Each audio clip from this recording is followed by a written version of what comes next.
Hey, it's Rachel Cooke, your modern mentor. And today's episode is for anyone who has ever felt like they need to run away from or turn off their anxiety. Because I'm joined by Dr. Chloe Carmichael, clinical psychologist and author of the new book, Nervous Energy: Harness the Power of Your Anxiety. She joined me for a conversation about how anxiety can actually be your superpower. You just need the tools to harness it. In this episode, we talk about what anxiety really is, why it gets a bad rap, and what Dr. Chloe's favorite simple tools are for harnessing its power to fuel you. I hope you enjoy our conversation. Dr. Chloe Carmichael, author of Nervous Energy: Harness the Power of Your Anxiety. Welcome to Modern Mentor. Thank you for being with me today. Thanks, Rachel. It's great to be with you. Wonderful. Well, congratulations on the book. I read it. I loved it. I resonated with it. I felt like parts of your story felt similar to mine. I would love it if you would start by just giving us a little bit of context to what inspired you to write the book and why now? Sure. So my practice as a clinical psychologist was on Park Avenue in Manhattan, and we were doing really well, but I'm sorry to say the sessions were not exactly affordable, and I was getting calls from all over the world, which made me so happy. I was so happy that my message was getting out there and resonating with people, but I felt kind of bad that it wasn't possible to accommodate all the individual session requests. And then here's the interesting part. I realized that anxiety has actually been shown to be very receptive to self-help, because people with anxiety do have that nervous energy. They'll read the directions, they'll double check, they'll complete the steps. And so they actually tend to be very well helped by some self-help books. So I decided to go ahead and share 9 of my best techniques along with some stories about my practice and my own journey in this book. It's such a great story. And by the way, as a person who definitely carries some anxiety of my own, that really resonates with me. I love an action plan. I love a series of steps. Although what I loved about your book in particular is that it's not steps so much as it's a series of tools that you can kind of pick and choose based on what resonates and what feels right to you. And I really appreciated that. Sometimes it feels like, okay, I have to start at step 1 and go through step 10, and that feels kind of cumbersome. But this was more of a choose your own adventure style. And I really appreciated that. Yeah, thank you. And I'm glad that stood out to you. I kind of think of it as like a cookbook. You know, we don't have to go in order. We can choose the recipe that we need at that time. Yes. And I love that. And I also love that I didn't have to cook anything because that actually triggers my anxiety. So there you have it. So we're using this word anxiety. It's a word that us lay people, I think, tend to use fairly often and maybe not always correctly. And so as we think about this term anxiety, as well as the term nervous energy, which you use in your book, help us understand how you're defining those terms, how we can think about them. Sure. I'm so glad you asked that, because I really think anxiety gets kind of a bad rap sometimes. So people will often come and say, "Hey, Dr. Chloe, how do I get rid of my anxiety?" And I want to explain to them that the goal is not to get rid of it. It's a gift from Mother Nature. We get it for a reason. Mother Nature does nothing in vain. It's actually a big source of energy. We just have to learn how to point it in the right direction. So anxiety, I think of as that kind of heightened sense of awareness that we have when we realize that there's some kind of a challenge or a situation that we don't yet have fully resolved. And it's that little tickle from Mother Nature saying, "Hey, let's see how we can figure this out." Yeah, I think that's such a lovely way to frame it. You know, you talk a little bit in your book about ideas that kind of dance with meditation and yoga. I know you have a yoga practice. You've been a yoga teacher in the past. And I know I've certainly heard people say things like, well, you know, meditation is supposed to, you know, make me turn off my mind or make me kind of put my mind into blank mode. And I think it's not. It's about kind of stepping back and seeing it, but harnessing it, right, in a more positive way. That is so well said, Rachel. So you're absolutely right. A lot of people have the idea that meditation is always about relaxing, or that it's always about, as you said, turning off your mind or clearing your mind, etc. And there are meditations that are good for each and every one of those things. Some of them are even in my book. But what mindfulness meditation is about specifically is it's about metacognition, which is learning how to have that 30,000 foot view of your own mind and realize like, oh, gee, I'm like really in a people pleasing mode today. I wonder if that means I should be careful I don't overcommit to things because I have this meta awareness that for whatever reason I'm in this particular mode. So when we have that ability to observe and understand ourselves, that's what mindfulness meditation is. Yeah, that's a really helpful way to think about it. You know, one of the things that I really enjoyed about your book is the way that you brought so many different stories in. And I'm assuming these are either anonymized or like amalgamations of clients that you've seen over the years.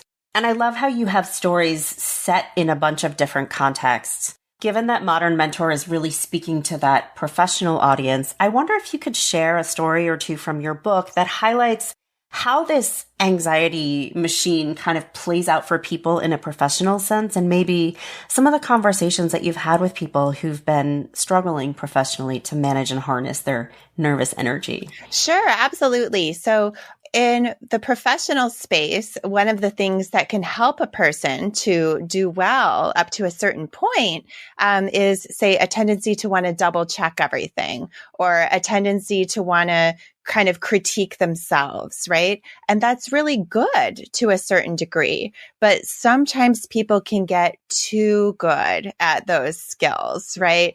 Or they don't really evolve and develop skills beyond that. So maybe double checking everything worked great for them in college and entry level jobs. But then as they climb the ladder and take on more responsibility, just double checking everything is impossible. And so they stress themselves out. Or again, it's good to be willing to take a constructive look at yourself so you can know what to fix. But if it just becomes an obsessive habit to pick at yourself, there's a tipping point where it becomes counterproductive.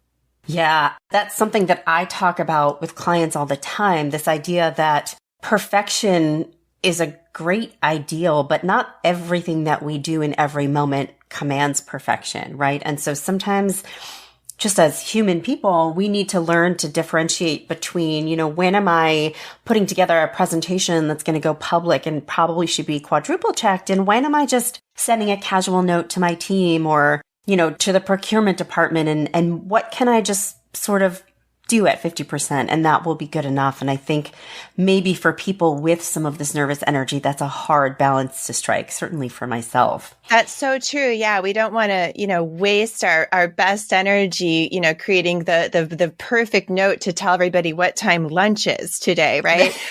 You know, and it's wonderful to have that drive for excellence that a lot of people with perfectionism have.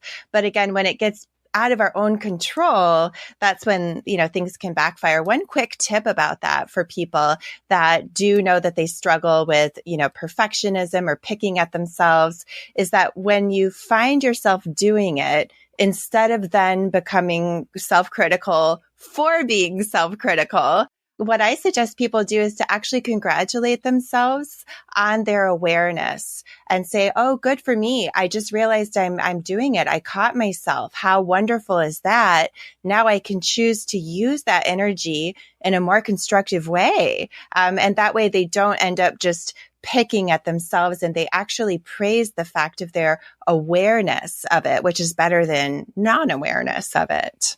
So I would love it if we could talk, you know, as I mentioned, your book is it's not a roadmap. It's not a step-by-step, but what it does is it blends story with data with this series of tools that you have developed and codified over time. And they are different tools for different people and different purposes. And I wonder if you could just choose maybe a couple of your favorites. I don't know if you can pick favorites. It's okay if you can't, but Maybe you can highlight a couple of the tools for us and a little bit about what it is and when a person might choose it and then how they might put it to use. Yeah, absolutely. So one of the tools that I like, I mean, of course, as you said, they're kind of all my favorites, but at the moment, I'll just choose one called the mental shortlist. And that one is really great for people that tend to have a very active mind, right? Which I'm guessing a lot of your listeners probably do, which is wonderful. And having an active and tenacious mind, which can be a great thing until it starts to get in our own way. So for example, in the book, there's a story about a man that was trying to prepare for a big meeting. And up to a certain point, it was actually healthy and productive that he just thought about it all the time until he reached a point where he had done every single thing to prepare that he could. And he reached a point where he was just spinning his wheels. But he had a cognitive habit of thinking about it. And when you have a strong, powerful mind, your cognitive habits can be pretty hard and strong. So to help divert himself and use that mental energy for something better, instead of just telling himself, don't think about that meeting anymore, which is, of course, like, don't think about pink elephants. It just puts that in your mind. What we do is we come up with a new mental short list. And that what we do is we think of 5 things in advance that we know are going to be much better and productive uses of our mental energy. And I encourage people to have the mental shortlist be a variety of things. It could be getting a jump on your birthday and holiday shopping, could be certain friends and family that you need to catch up with. Certain work projects as well are good. Weekend plans, whatever it is in your life that you feel seems to you never have enough time to think about it. You write the list down in advance. And that's really important because when the old topic is calling your name and you're having some anxiety about it, our mind actually gets a more narrow focus. Again, it's a gift of Mother Nature that we can have a narrow, single-pointed focus on something, which is great until that narrow, single-pointed focus is on a dead-end topic. So having the list of mental shortlist things that you should think about instead written down will be really handy because it will actually be harder to think of them in your moment of stress. So we've got that technique, and it sounds like that is designed for the person who can ruminate on something, can kind of spin or get stuck on something. That tool has been really helpful for me, and that certainly is a little bit of a peek behind the kimono as far as how my mind works. You also talked in your book about a stressed out lawyer who you named Matt. And you talked about how he did a little bit of work in the realm of purpose to start to move himself into a better place. And I wonder if you could tell us a little bit about Matt and about the tool that he was using.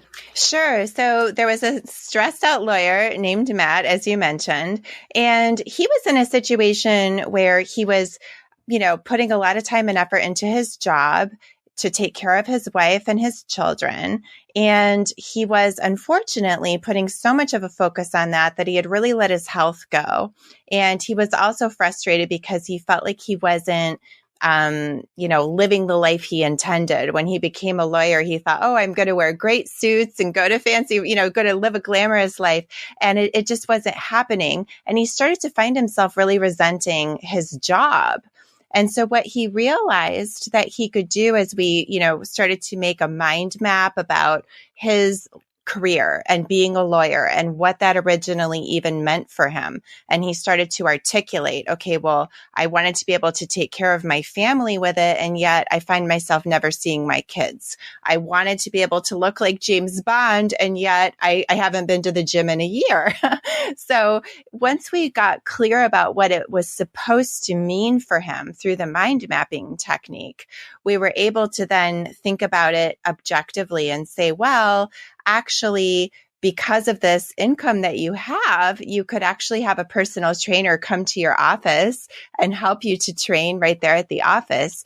And maybe we need to build your communication skills so that you and your wife can join together and make sure it's extremely clear to the children that dad is working in order to take care of us, that his time at work is not in competition with our family. It's actually in support of our family. And so once he got that mind map out there and realized all the pieces in his mental chessboard, he was able to organize them and again, just streamline his energy and use it to do things like work out or plan family vacations instead of just criticizing himself.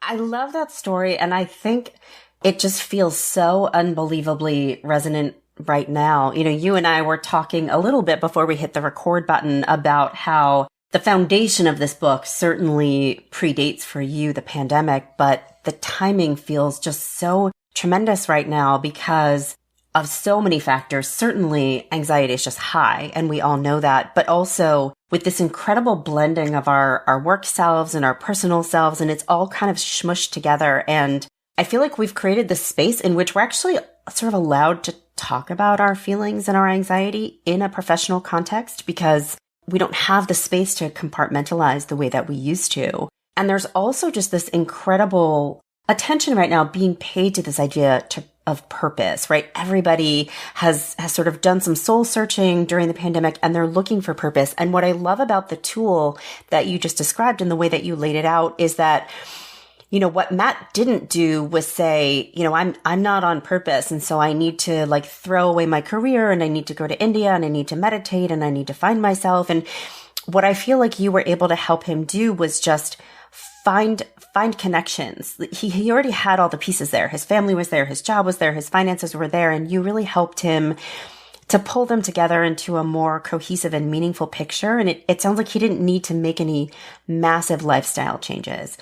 And that feels kind of comforting to me right now. Yeah, definitely. I mean, as you said, Rachel, people are definitely talking about anxiety. There's more of a sense of permission as we destigmatize that, which is great. However, I want people to know that there's actually kind of a pot of gold at the end of that, you know, rainbow and storm, so to speak, which is we don't just have to say, okay, anxiety is there, mental health issues are there, dun, dun, dun, like it's something necessarily all bad and heavy. The good news is, and if people take nothing else away from this episode, I want them to know that there is a healthy function to anxiety. The healthy function of anxiety is to stimulate preparation behaviors. So it's great that people are talking about that. And I want them to know as they talk about anxiety, it actually can be a good news story, believe it or not, if we just know how to use it. And to your point about the sense of purpose, I totally agree that connecting with that sense of purpose is important.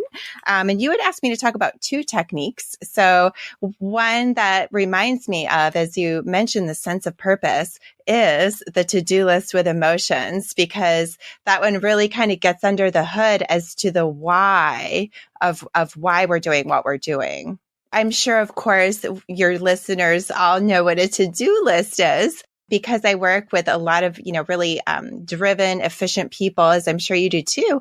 They all have a to-do list. And I started to see that one of two things would often happen.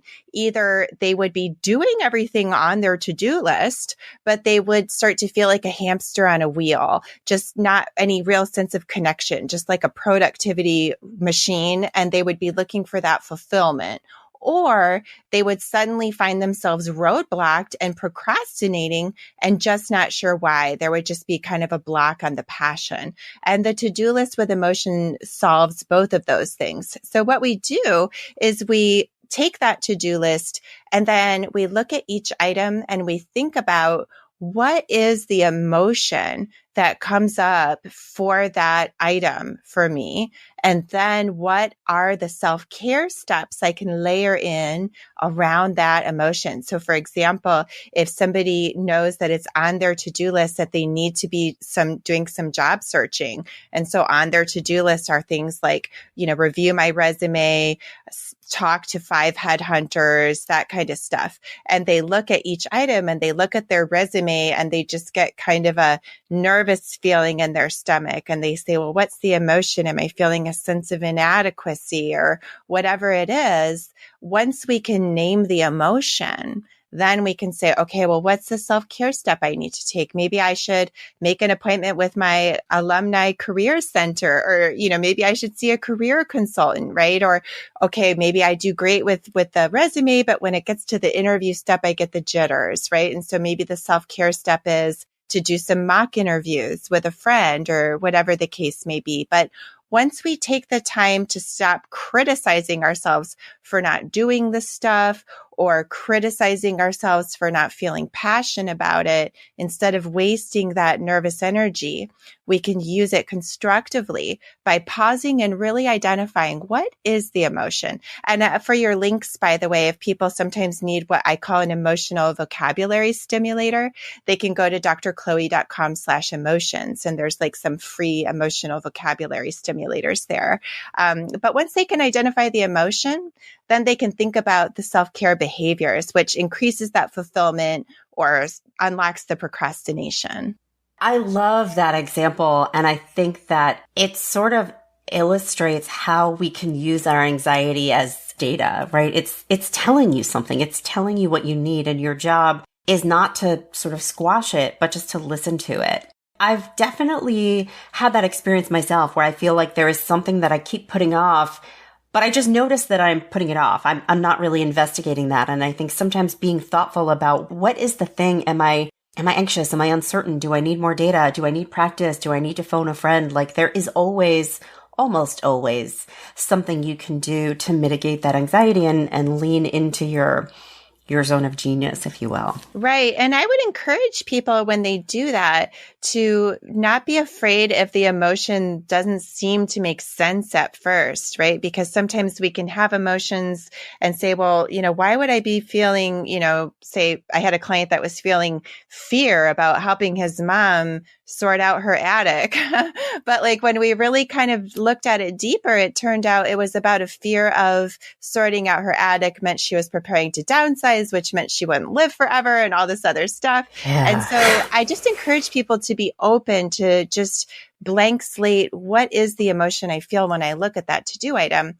And one more thing about it too is that it can be positive. We want to make sure we also drink up the positive moments. So maybe if on your to-do list is, shop for like a books for a new professional course you're taking, to really stop and soak that up and say, wow, I feel a sense of possibility. This is exciting.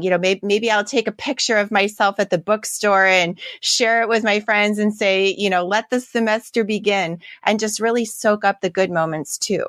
I love the positive spin that you keep pushing into this conversation. I think it's so important. And I think it's so important that we just start normalizing these conversations, right? So I hope that listeners are hearing this and taking it in and reflecting on how they themselves can start to practice it. But also, how do you start to bring this conversation into your workplace? Maybe you are a leader of a team, or maybe you're just a member of a team and you just start to and you don't have to sound like you're pretending to be a doctor, but just starting to have conversations about like, oh, I keep putting this off. I wonder why. And, oh, you know what? I realize I just need a little more information. I'm going to go take a LinkedIn learning class, or I'm going to go pick up a book. Like just starting to almost role model this internal monologue, bring it out loud and let other people see it. We start to normalize it in the workplace. And I think it only makes us all healthier collectively. That is so true, because when we can actually notice it and articulate it, again, that empowers us to take healthy action on it.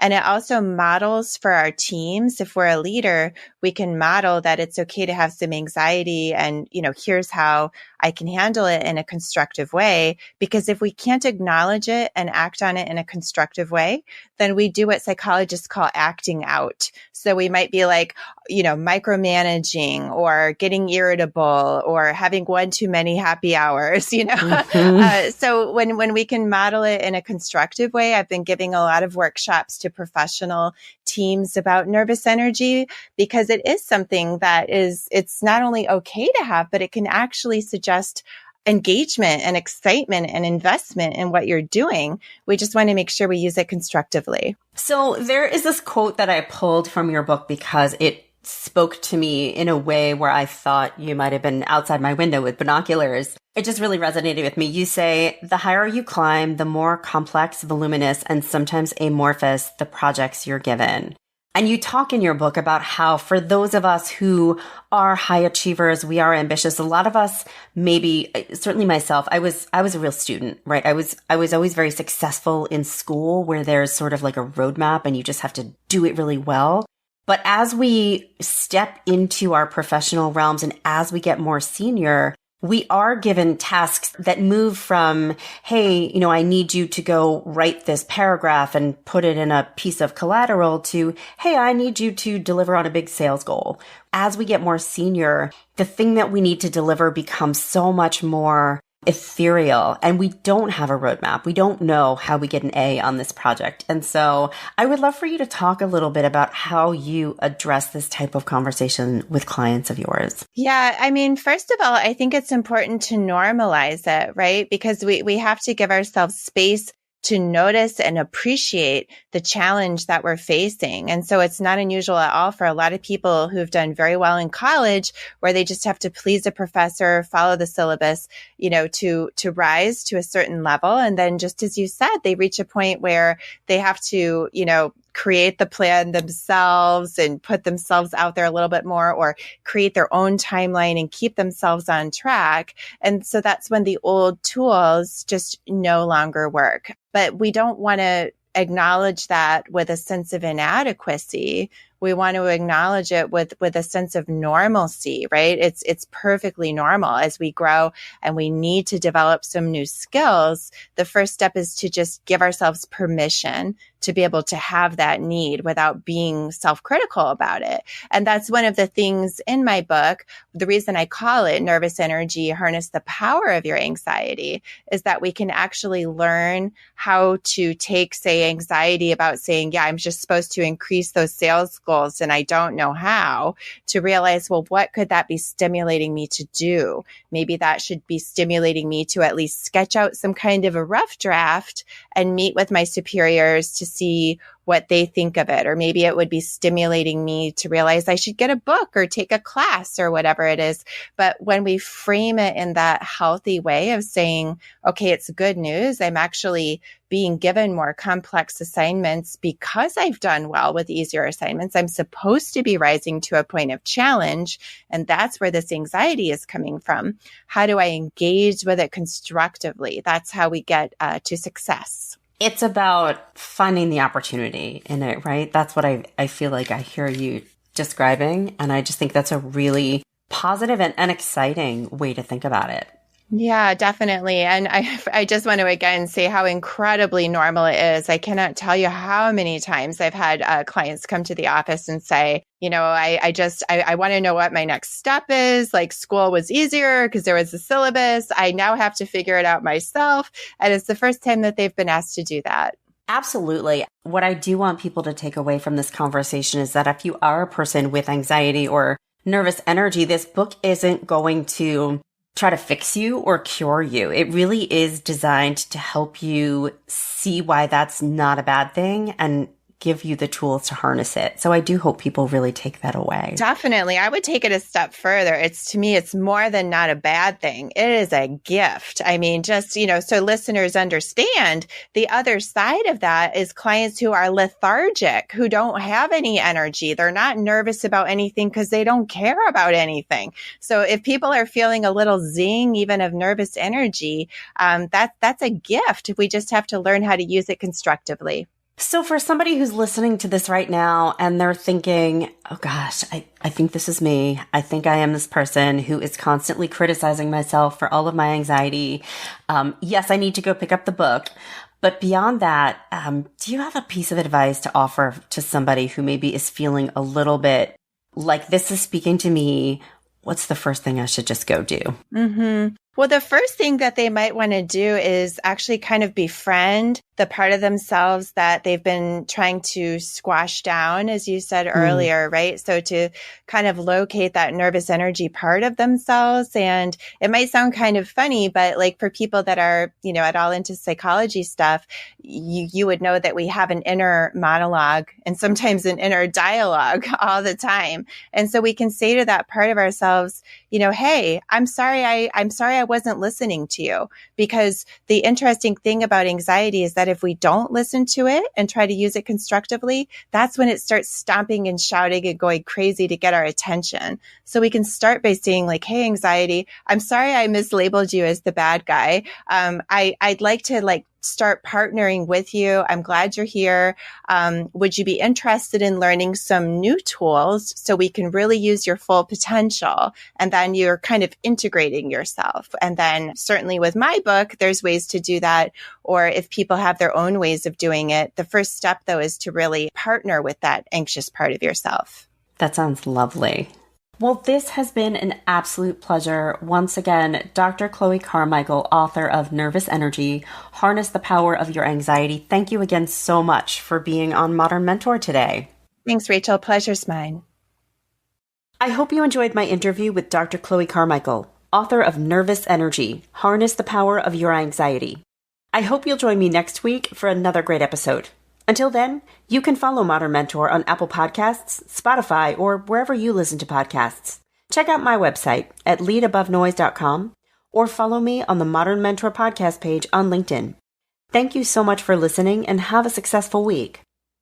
Modern Mentor is a quick and dirty tips podcast. It's audio engineered by Dan Fireband with script editing by Adam Cecil.